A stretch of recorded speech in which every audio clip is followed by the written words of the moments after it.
राजकारण गलिच्छ झालेलं आहे असं धनंजय मुंडेंनी म्हटलेलं आहे।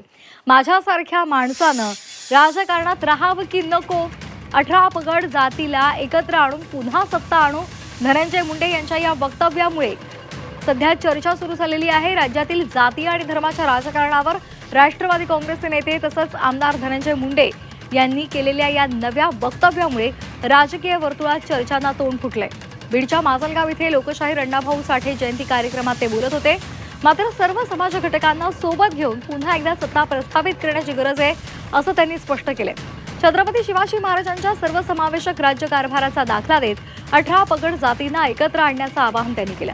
धनंजय मुंडे यांच्या या विधानाचे आता विविध अर्थ राजकीय वर्तुळात काढले जात आहेत। राज्याच्या राजकारणात नव्या चर्चेला सुद्धा सुरुवात झाली आहे। आज आपण पाहतोय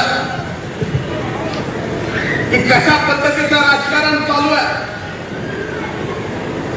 अशा राजकारणामध्ये माझ्यासारख्या व्यक्तीलाही वाटतंय की खरंच आज ज्या पद्धतीचं राजकारण चाललंय जाती पाती धर्माचं,